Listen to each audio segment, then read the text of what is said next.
Okay. Father, I want to lift up our time together. I want to lift it up to you and just ask for your blessing. Pray for you to prepare our hearts to hear what we need to hear.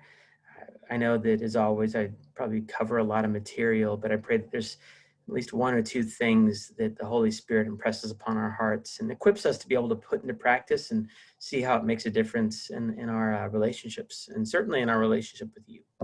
We love you and pray to you in Jesus' name. Amen.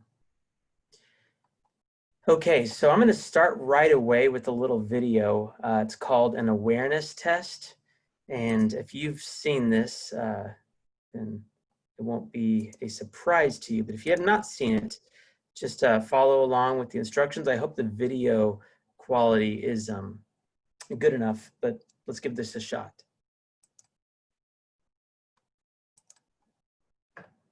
This is an awareness test. How many passes does the team in white make?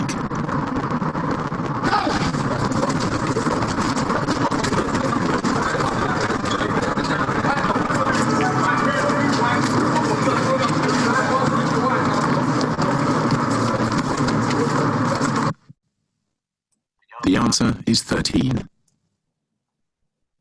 But did you see the moonwalking bear?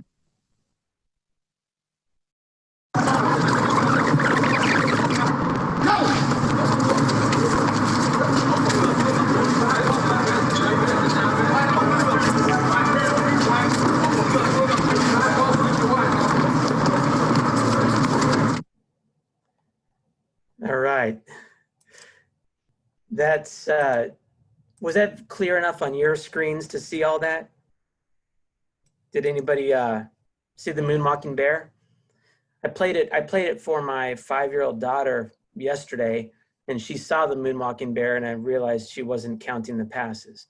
So that's because she wasn't following the instructions, and then I rebuked her sharply. Okay, but yeah, this video demonstrates something called selective perception. We're all exposed to so much stimuli.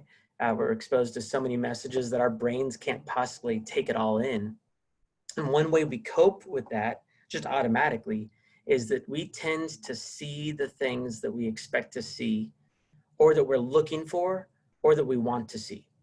So we do that when we develop a prejudice, like, maybe you have a prejudice against Irish people and how bad they are at driving. Obviously made up. I mean, I'm Irish, I'm a great driver. So, or when you latch onto a political candidate, you selectively see the good and you ignore the bad, and we just do it. It happens in conflict or any number of life's issues where we're automatically aware of the role of another person's like sin, how they play into the conflict, and you are blind often to your own contribution. That's typical. I think that's why Jesus says in Matthew 7, verses 3-5, one of my favorite verses, he says, why do you see the speck that is in your brother's eye, but you do not notice the log that is in your own? Or how can you say to your brother, let me take the speck out of your eye when you don't see the log in your own eye? You hypocrite, first take out the log out of your own eye, and then you will see clearly to take the speck out of your brother's eye. I mean, a speck in somebody else's eye should be hard to see. And a log in comparison in your own eye should be impossible to miss. And I think that honestly, both people in this have specks in their eye. I think they're the same size, because whoever's reading this passage is the one with the log, right? But the reason I think he says a log and a speck is when a speck approaches your eye, it should look bigger. As something gets closer to your face, it should get bigger. And when we have a speck in our own eye, it should dominate our vision. But for some reason, we usually don't see what's in our own eye. We look over to somebody else. And it just speaks to this idea that we tend to see other people's sins. We tend to see other people's faults or contributions to a problem, and very often are completely blind to our own. And that's just another evidence of selective perception. We are aware of certain things to the exclusion of others. That's why last week we really led off with self-awareness. We talked a lot about this idea that we need to start with seeing kind of what's going on in our own heart. And so that was the focus. But wherever you are with regard to self-awareness, we still tend to be blind to whatever it is we are not looking for. The good news is that you can change what you're looking for. You can become aware. You can become aware of yourself. You can become aware of others. You can grow in your awareness of God. And that's where we're going today. Is we're going to look at the what like is a really lame acronym called the SOG plan. SOG is SOG, self-awareness, others awareness, and God awareness. And Ken Sande, who originally, it was kind of the author of Relational Wisdom, put these acronyms together. So I think just being able to step back and from a 30,000 foot view, quickly ask yourself questions in the midst of relational conflicts or relational dynamics. Stop and quickly ask yourself, how am I acting? How am I feeling right now? Self-awareness. How are other people feeling and how am I affecting them? Others awareness. What is God up to in this situation? Having those things in our mind, or stopping and pausing and even thinking three-dimensionally like that, is extremely eye-opening, and I think it's very rare. We often plow forward utterly blind to one, two, or maybe even all three of these things of self-awareness, others awareness, or God awareness. Quick example, when I first became a Christian, it was 1992. I think it was within a year, I was determined to share Christ with my dad. At the time, he wasn't a believer. And I remember I wanted to hit him with the gospel. And I was a college student. I remember coming home for one of my first vacations, or I think it was Christmas break. And I started sharing the gospel with my dad. And this was my approach. Dad, who do you think Jesus is? And he was like, what do you mean? I mean, he was the son of God, I guess. And yeah, but who do you think he is? And I was just like, I was attacking him with the good news, utterly blind to the fact that how was I coming across? That wasn't on my radar. I was just thinking, well, hey, if I just plow forward, things will be fine. I think often we are blind to one of those areas. Now, last week was, like I said, a fairly deep dive into self-awareness, and it was an exploration of the heart. I'm going to probably repeat some of the things that were said last week, but not so much. I want to really just focus a little more on what does it look like to ask those questions, like, how am I feeling? How am I acting? How are others feeling? How am I affecting them? And what's God up to? And go a little deeper into each one of those. So I'm doing a survey, but we're going to see how this kind of works together, I think, by the end, how this all works together and developing relational wisdom. So self-awareness, and, at the very top of your notes, self-awareness is the ability to honestly discern your own emotions, your interests, your values, your strengths, and your weaknesses. So when I stop and ask myself, let me create something really quickly. I'm going to create an illustration, a real life illustration that's happened. It happened a lot within a few years. It would seem like the mornings at our house were very tense. They are not anymore, but I would be getting ready to go to work. We homeschool, so we're trying to get the kids ready for school. And Brandy is not a morning person. I am a morning person. But I just noticed that when I'm kind of trying to help rally the kids, and I'm getting ready to go off to work, we had a season where there's a lot of arguments that would happen on my way out the door. It just fairly regularly. So let's just, hypothetically, I'm going to imagine a situation where we are starting to fight, and I'm trying to get out the door, And what am I thinking about? How am I acting? How am I feeling? Well, I think I'm acting well. I think I'm doing just fine, but I'm getting frustrated because the kids are acting crazy and Brandy seems upset with me. And okay, if I just plow forward with my standard way of affecting things, I am going to have selective perception. I will not see all that is going on. I certainly won't think about what Brandy is going through. I won't think about how I'm really acting and how I'm behaving. And I'm not going to think about what God is up to. I'm going to think about, why am I being treated a certain way, or why are the kids acting crazy? And God will not be on my radar. But if I stop and I ask myself, how am I acting right now? What am I feeling? Some questions under that. Why am I acting and feeling this way? Or, well, how am I acting? Am I being irritating? Am I irritated? Am I insecure right now? Am I defensive? You might ask yourself in a situation and find that I'm feeling envious. I'm feeling fearful. I'm angry. I'm hopeless. Just stopping and asking, how am I feeling, is eye-opening. Why am I acting this way? Why am I feeling this way? Maybe you failed at something, or you're not getting what you want, or you're stressed. You fear that you're going to lose something. Are you aware? Do you have the self-awareness to know what pushes your buttons, what triggers you, whether it's right or wrong? Are you afraid of get irritated when you're criticized, or when you feel like you're taken for granted? These are just examples. I'm zooming out to more general examples here. Ask yourself, how do I tend to act when I feel this way? What am I inclined to do? What are the likely consequences? You don't have to ask every one of these questions in every situation. I'm just trying to expand or deepen what it means to kind of think about what's going on in me, self-awareness. Do I speak too much when I'm irritated? Do I talk too much? Do I talk too forcefully? Is there a scowl on my face? A situation like, I think about one situation. I knew somebody I worked with early on in ministry. She was really talented. She loved the Lord. She loved the students. I was in the college ministry at the time, and I worked with her. She was my assistant in the college ministry.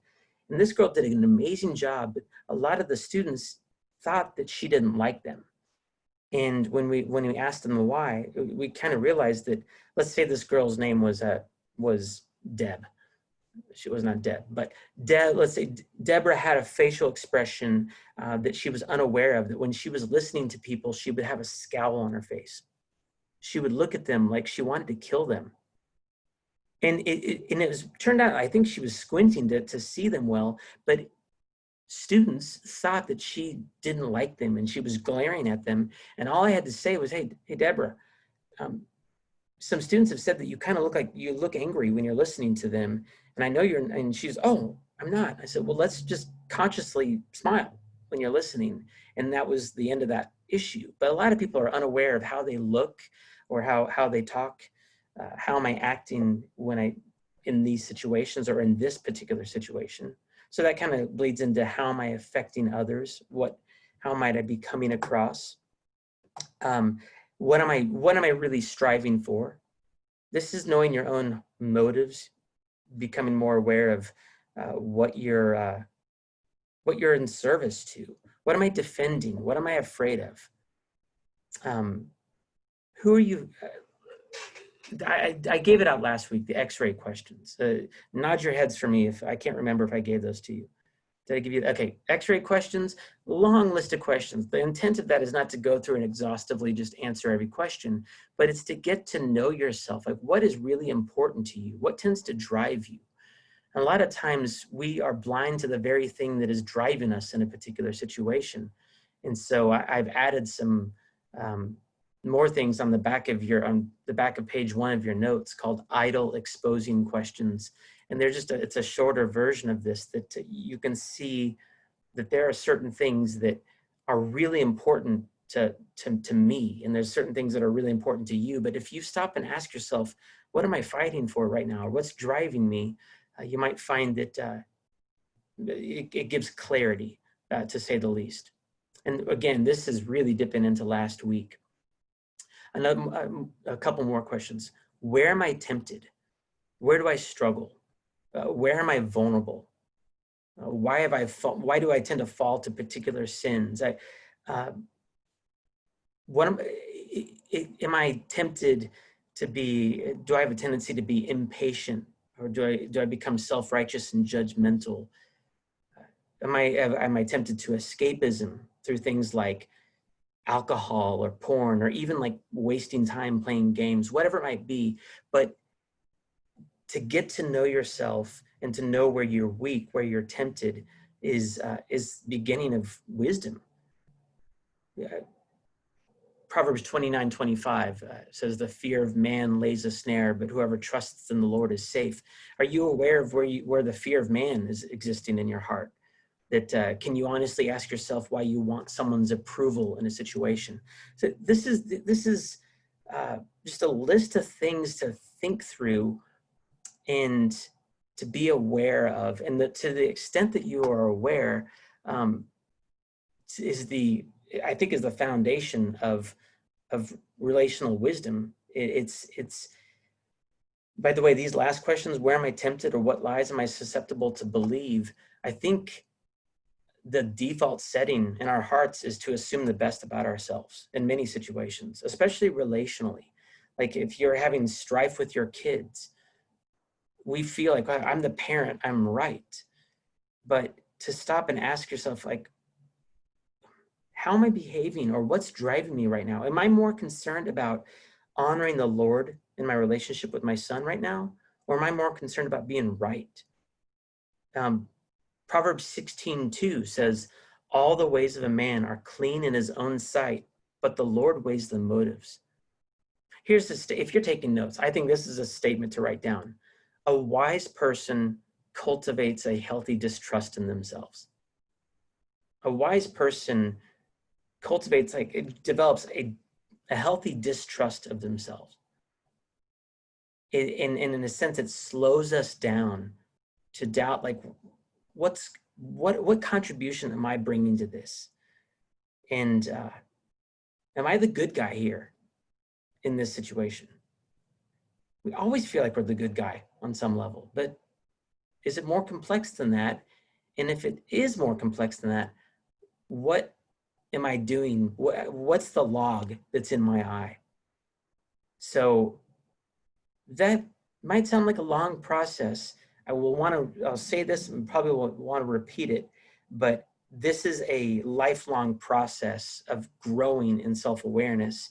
And the more you do this, the quicker you can do this in the midst of a relational issue, a relational conflict, or on my way out the door where we're starting to argue with each other. Here I am.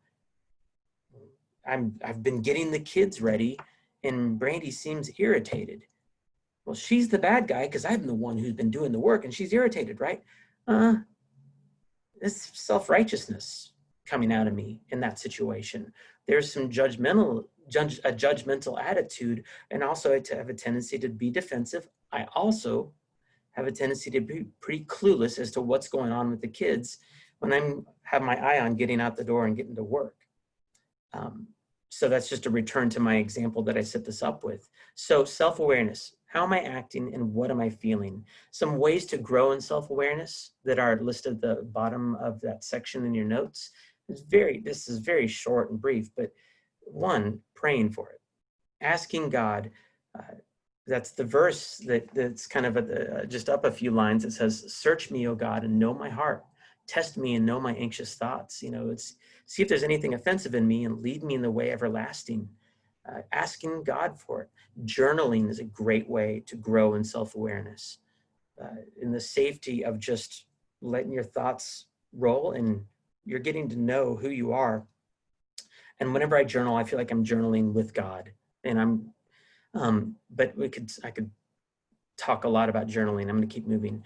Another one is to humbly seek feedback from others. Ask people what they observe. The closer the relationship, if you ask your spouse that question, it's going to take some humility to listen. But when you are asking for people's feedback on you might find that other people see things that you don't. Hebrews 3:12 and 13. I don't have it written out in front of me, but It says, take care, brothers, lest there be in any of you an evil, unbelieving heart that leads you to fall away from the living God.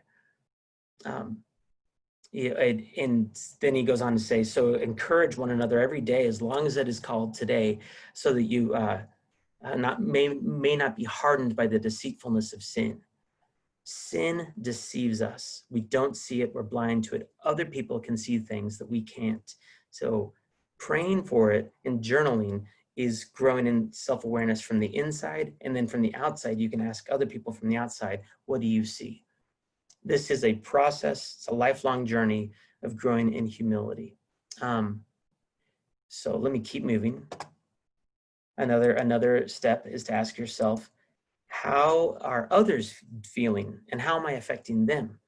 So yeah, how are others feeling? We get so much data from body language, from tone of voice, and a lot of us, we just simply don't see it. And sometimes we're not even aware of how we're prone to misread people around us. I've told the story in Re-Engage. It's kind of funny, I think, but early on, within the first few months that Brandy and I got married, we had an argument that would happen fairly frequently, and it wouldn't something like this. Brandy would say something to me, and I would think that she's mad at me, and I'd say, well, why are you upset? What's wrong? And she's like, I'm not upset. And it's like, well, listen, you sound upset. Like, and it would make her mad. As I call her out on sounding mad, it would make her mad, and she swears she's not angry. I'm like, but then, we'd get angry. So the light bulb came on when we were driving down to Houston to see her mom. And on the way, about halfway there, the phone rings. It's Brandy's mom. They're talking, and I'm not listening. I just hear the tone of voice. And Brandy's tone changed halfway through the conversation. She said something like, no, well, actually, Mom. And I just thought, she's like, do I smell blood here? Are they fighting? And I was kind of just trying to figure out what's going on. And as I'm listening, trying to trace, like, what are they arguing about? It didn't escalate, but it stayed at that tone. And all of a sudden she said, no, oh, okay, all right, well, hey, we'll see you soon. I love you, bye. And she hung up the phone. What in the world just happened? And it turns out that Brandy grew up in a family where they just spoke very directly, and it was no like water off a duck's back. There's no hurt feelings. They just were very direct. In my family, those were fighting words. You kind of like, hey, honey, when you get a second, could you pass the salt? I mean, I'm exaggerating here a little bit. We had a different standard of what it sounded like to speak directly and to fight and all that. And that, when I remembered that, many fights were avoided after that point. But some of us are triggered by certain tones of voice or certain emotions. And what often this happened many times where Brandy would come and share something with me, and she's sad and hurt and upset, and maybe not even at me, but what I will hear is anger. And I don't respond to her hurt and her sadness. I respond to what I think is anger, and I completely miss it. That's being others non-aware, if you will. So some questions in growing in this. What is this person going through? Stop and ask yourself, what might he or she be feeling right now? A key question that I think is helpful, it's not written out on your notes, I think, is like, what would I be feeling in their shoes right now? How would I feel if I were going through their day? So let's go back to the argument that would often form on my way out the door in the morning. I remember the time that this was actually me applying this SOG awareness plan. That was the time the light bulbs went off for me, is that we'd be fighting and I would just wonder what's with all the tension here? I just need to go to work. I asked myself the question, what's Brandy going through? What's Brandy going through right now? And I remember in the middle of the tension, asking myself that question, and I realized I'm about to go and leave and go to work where people are going to treat me like an adult, like a sane, people will treat me like well, they'll be respectful. And I'm about to leave Brandy with 3 crazy kids for the whole day. And she's still waking up. And she will not be able to go to the bathroom with privacy, right? There's no break for her. And I'm about to leave, and often I get celebrated at work. I mean, people treat me really nicely at times. I mean, everybody has challenges, but what's she going through? She's stressed. She's not in her best element right now. It's not personal. I would take the tone of voice automatically as it's a personal attack. And the truth is, she's stressed and she's about to face a tough day. Just asking that question, what would I be feeling? Maybe very similar. So are my interpretations gracious? Are they suspicious? Am I confident that I'm interpreting what's going on well? I think is another question. Well, I skipped this. What does this person seem to need, want, or fear?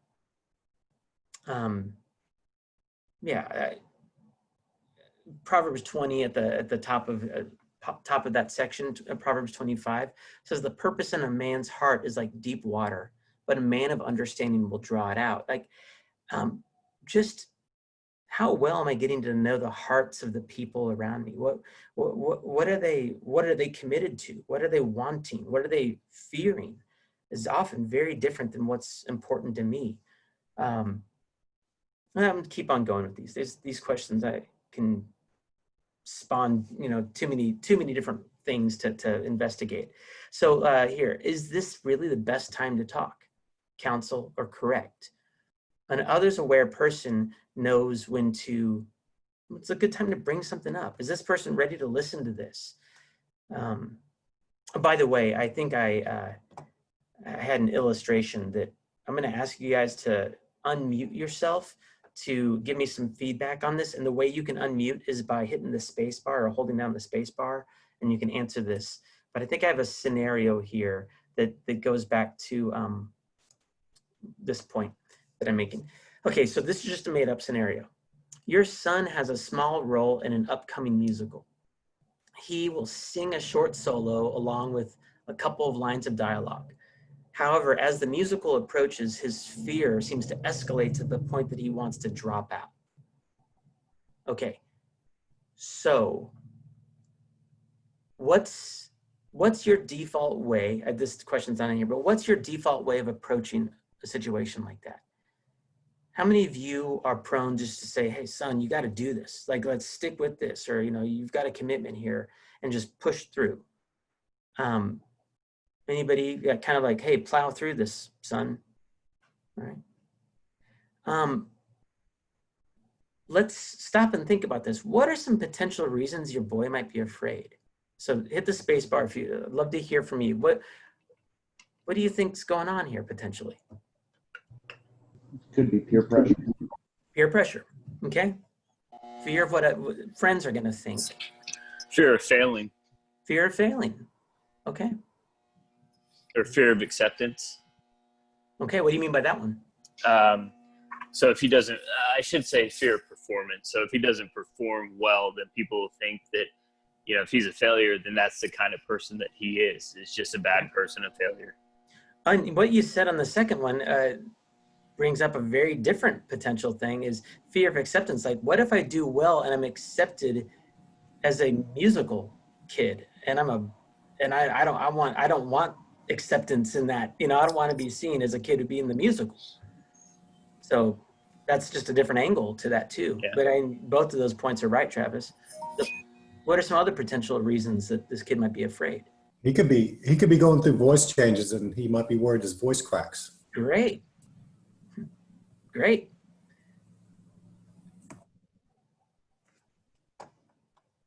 Any others? Those are good. Maybe just insecure. Disappointing his parents. Okay.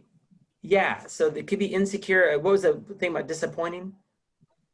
I said maybe he's worried about disappointing his parents if he doesn't do well. Yeah. Okay. So those different answers, how do those different reasons impact the way you engage your son with this? Pretty drastically, right?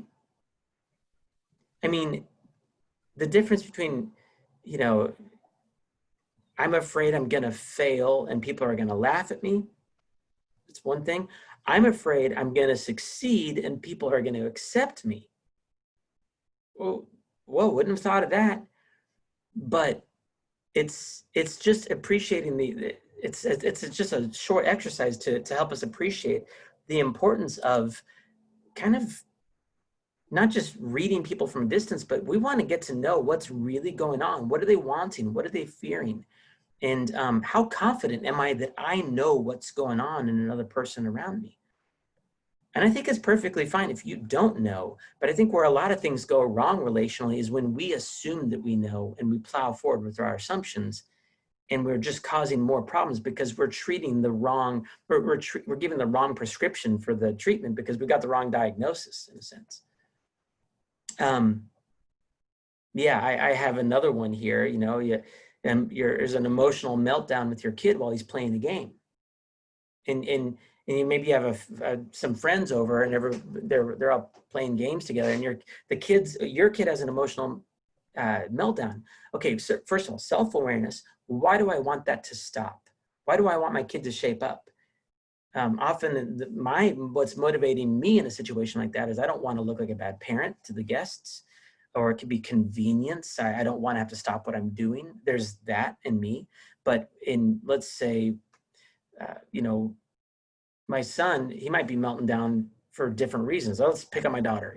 Maybe Lucy, she might be angry because she's a perfectionist and she wants to play the game right or have the rules followed perfectly. Or she would rather be watching My Little Pony than playing a game.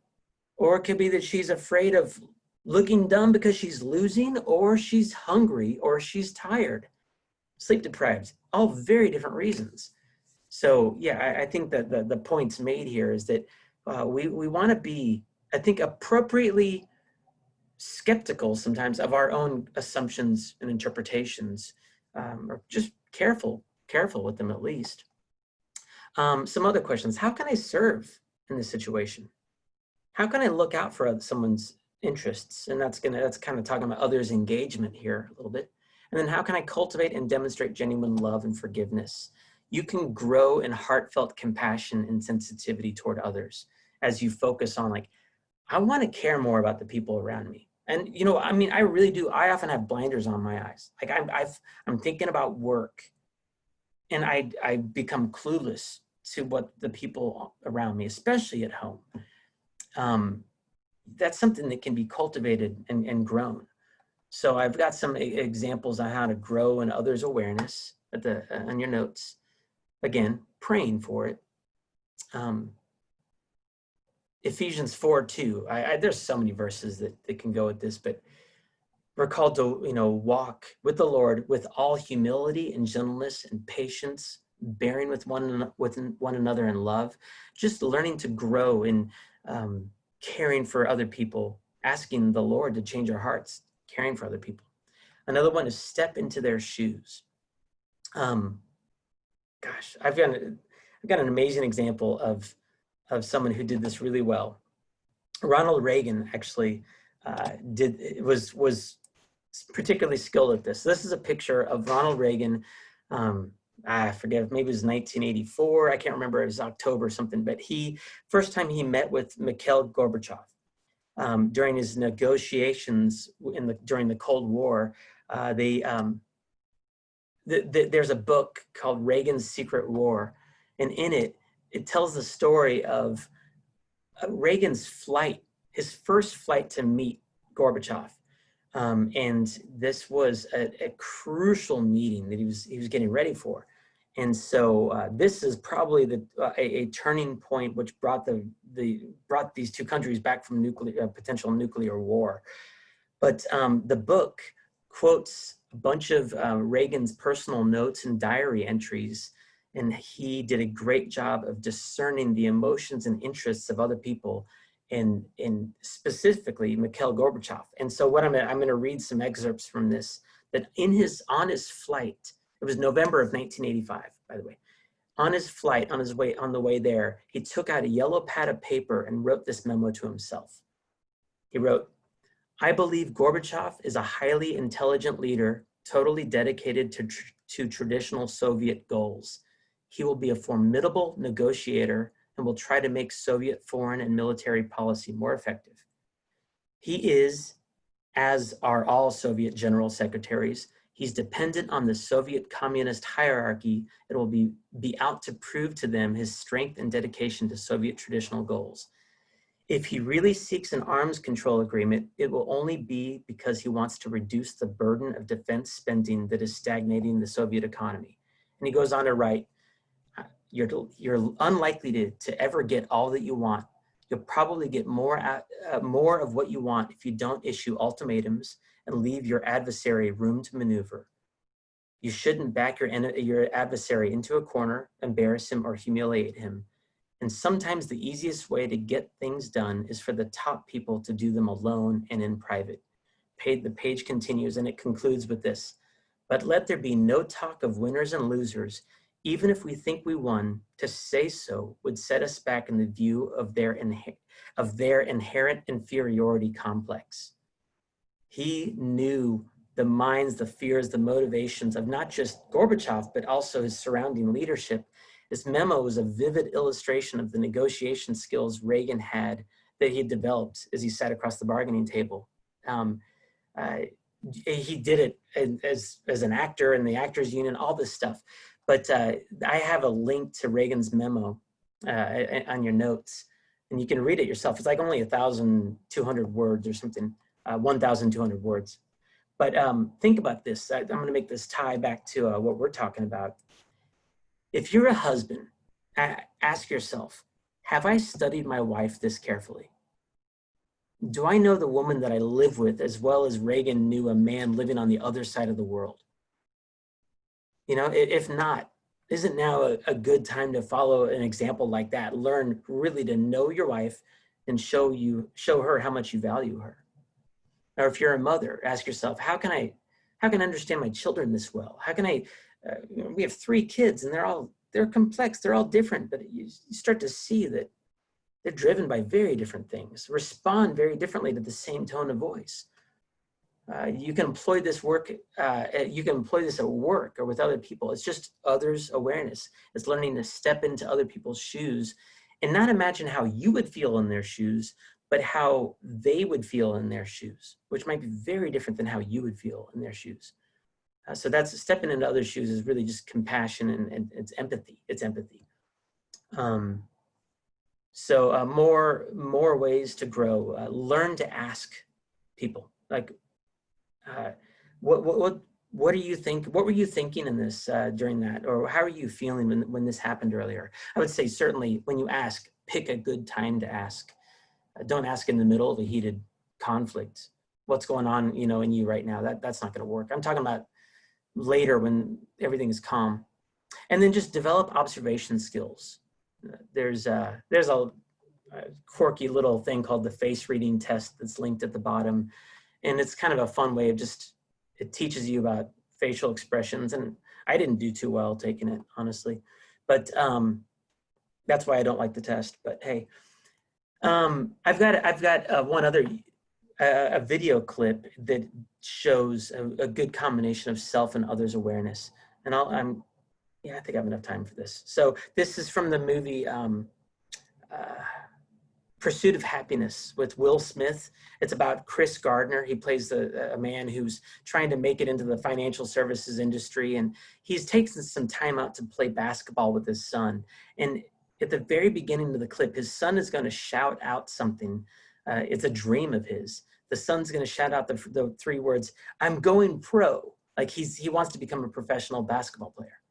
So I want you to listen for how the dad responds.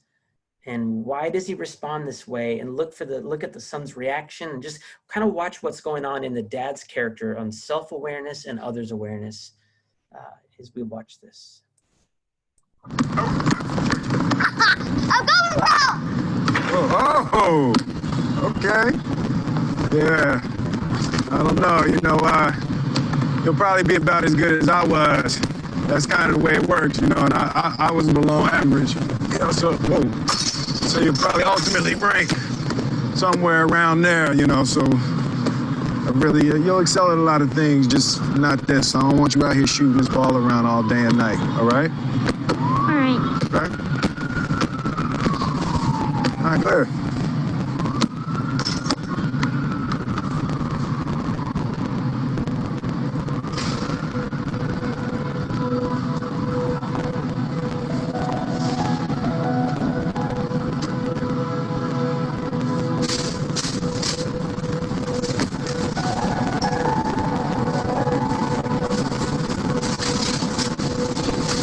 Hey. Don't ever let somebody tell you you can't do something. Not even me. All right? You got a dream, you gotta protect it. People can't do something themselves, they wanna tell you you can't do it.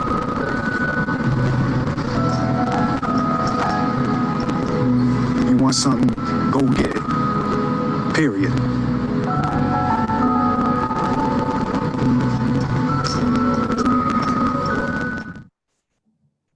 All right. What emotions? I mean, it's pretty obvious.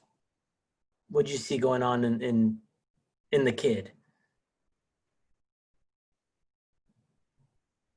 Well, I mean, that's such an obvious question. I mean, he stops playing. He throws the basketball. So, how many of you could see yourself just saying, "Oh, okay, we're done. Time to go," and just completely missing that moment, right? The kid was believing what somebody else said about him. Okay, so he was deflated, visibly deflated by it, right? How does the father respond? Does he respond in a thoughtful way, or what do you see in the father's response? Introspective. Much better than reactive, that's for sure, right?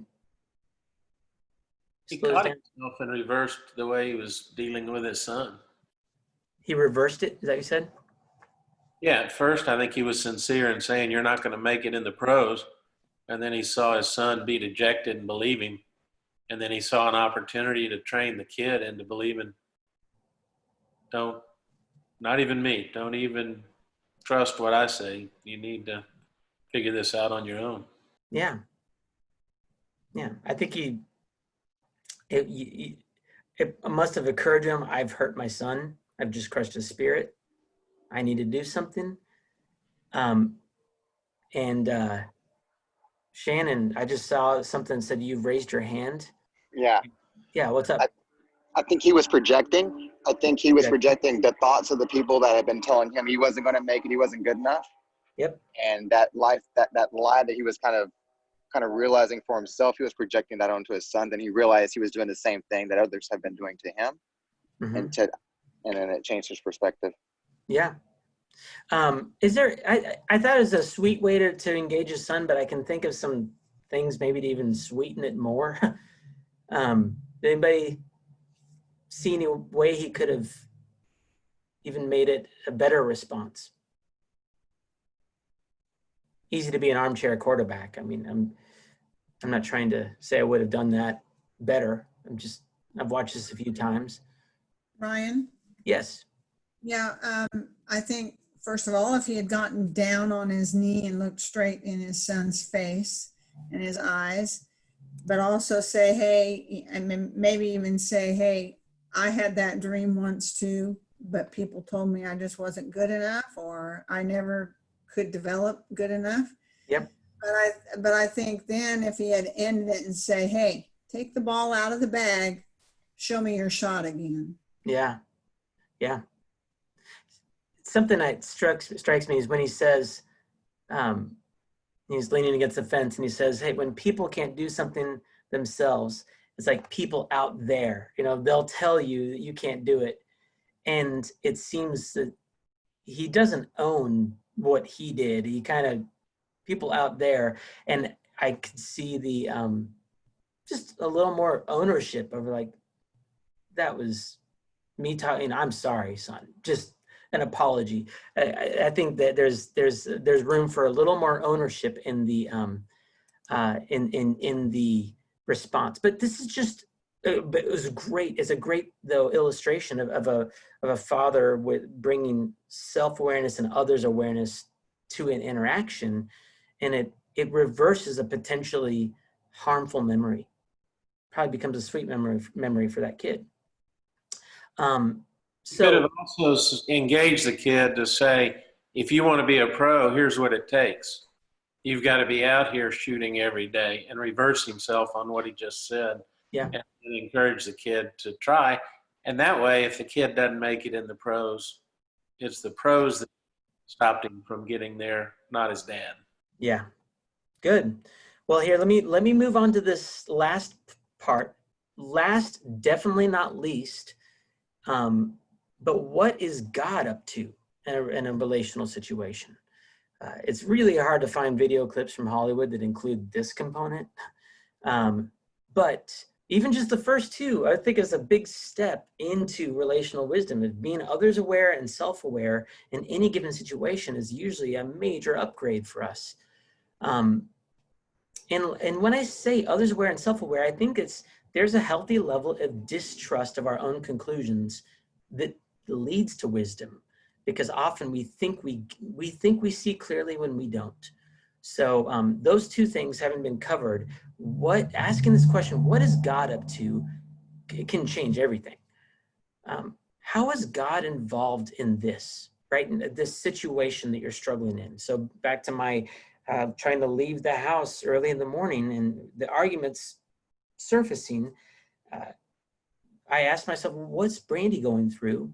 And that was an eye-opener. It gave me more compassion, but simultaneously I was asking myself, God, what are you up to right now? In this repeated argument, what are you doing? And before, I think the way I processed this repeated argument was as a practical atheist. God had nothing to do with this. This was just a frustrating situation. But when you ask the question, what is God up to? As a believer, you have to acknowledge that he's up to something. He's good. I mean, when you take James 1, verses 2 and 3, where it says, count it all joy, my brothers, when you meet trials of various kinds, because God is working in this to develop you. He's going to work all things for good to those who love him. How's God involved in this? Even if you don't know how, just acknowledging that he is up to something is a big step. What could he be doing right now? Another question, who is God? What is he like? Is he the God that you imagine him to be, that maybe you just assume that he's frustrated, or he's giving up on you, or he's moved on to more faithful kids of his? That's not the God of the Bible. He's a God who loves you dearly. He knows you. He knows who you're interacting with. He wants to glorify himself. He wants to be the one who's driving in the situation. He wants to lead you in it. But to stop and ask, who is God? And we're going to zoom in more on this in the upcoming weeks. But a big question that's it dips into self-awareness is, right now, am I acting in faith or in unbelief? And last week we talked about this, like, am I looking like the shrub in the desert that's trusting in man and it's withering away? I'm like a thorny bush and I'm hurting other people. Or am I acting in faith? Right now, is love, joy, peace, and patience coming out of me? Am I trusting in God, or am I trusting in myself right now? Very revealing question. Here's my favorite question. It's just so convicting. What difference does the gospel make in this situation? Now, that might be a confusing question for a lot of us to answer, when I'd say good. Good. It shouldn't be confusing, but it often is. Okay, so we're about to argue, and I'm getting really frustrated, or maybe we are arguing. If I were to stop and say, what difference does the gospel make to this argument? It doesn't make any difference whatsoever. Would this argument look any differently if I were a moral agnostic? I just believed in God and I just want to do good in general. let me say it one other way. Imagine I can go back in time to the beginning of the conflict and change just one historical fact, that Jesus had never died on the cross or been resurrected to life. If Jesus never went to the cross, would this argument look any different? I think a lot of us, in all honesty, would probably say no, because the dynamics of forgiveness and grace and mercy are not at play. The mercy and grace and forgiveness that have been given to me doesn't change the way I'm engaging in this argument. It's justice. I want what's right. I want what's fair. I need to be in control, whatever. We often plow forward with no thought to what difference the gospel makes. So that's why I included an article on the end of your handout. I think it's the last 3 pages that explores this topic more, because we could spend some real good time studying this topic alone. So what difference does the gospel make? Some other questions. How can I be praying in this? If there's any scriptures that are relevant, you can't always ask all these questions in the middle of a situation, but maybe you can reflect on it after the fact. How can I show that I love, trust, and obey God above all things in this? And you put all these together. I don't have time to go into all that here. Let me just exit. You put these things together, and this is what is called, it's a 30,000-foot view of awareness, of having the kind of 3-dimensional awareness that we need to be relationally wise. I read this one testimony. I'll start to conclude with this. Is a testimony someone wrote in, and I just captured. I'm just going to quote it, and hear the benefit of having SOG awareness, self, others, and God awareness in this. This woman wrote, "My husband has returned to school, so as a result, we've moved in with his parents to make ends meet. My father-in-law is a teddy bear, and he's easy to live with. My mother-in-law is not so easy. She means well, but she just can't she can't stop herself from making little suggestions about our marriage, about our parenting, about our spending, you name it, she'll try to control it. There are days I just want to scream. I feel so trapped." That all makes perfect sense to me. Okay, SOG awareness has been a lifesaver. It's so simple, and yet it's so powerful. It's helped me to stay ahead of my emotions and filter out lots of hurtful words before they leave my mouth. That's self-awareness, right? It's slowed me down to ask what's going on in me. It's reminded me to put myself in my mother-in-law's shoes and realize she really is just trying to help, clumsy as she is. Also, to be more thankful for the many sacrifices she's making to help us through this tight time. It's others' awareness. Most of all, SOG gets my eyes back on the Lord so that I remember that He has a purpose for bringing us here. God awareness. Something way more important than simply saving money. God's up to something way more important than simply saving money. Probably more to do with smoothing off sharp edges in my own character. It's a beautiful picture of how self, others, and God awareness can change the dynamics of what would normally be a destructive situation. We all have people in our lives where we probably think we are more aware of them than they are of themselves. It might be a brother or a sister or a spouse, a parent, a coworker, a boss. And it's probably true. You probably see faults in them that they don't see in themselves. But you may be misunderstanding them or wrongly judging their heart. You may also see things in others that they don't see in themselves. There might be some truth to it. There might be some distortions. You might be seeing insecurity, defensiveness, pride, self-pity in them that they don't see. We all have blind spots, but we need each other to truly be known by each other. But the question is, how do we go about pointing that out in those people? If we have self-awareness, we might know that I tend to point those things out in anger, or I point them out with sarcasm and with judgment. But if we approach it with an awareness of the gospel, because of how God has dealt with me and my sin, I realize I'm not any better. Am I less of a sinner than this person who has all this self-pity or clumsy or whatever? Am I any less prone to self-deception? Being God aware leads to a humble self-awareness, and that gives us wisdom when it comes to approaching others. So just in closing, although the ideal approach to life is to constantly be God aware, I wish I could say that I'm constantly God aware. I'm often going to be focused on other things. So when relational issues arise, I might first sense an inner turmoil. Like I get really frustrated inside, or I see that the other person is distressed or something's going on with them.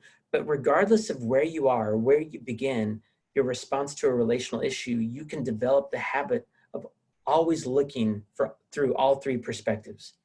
What's going on in me?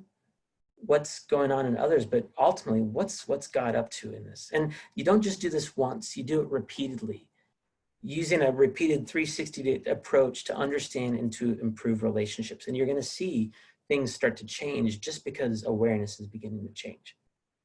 So you have some questions to kind of work through on the back of your notes, and an article to read, and we will all be experts by next week. Amen. Anybody have any questions before? I actually have 3 minutes, according to my clock. Greg, is that a hand or is that a clapping?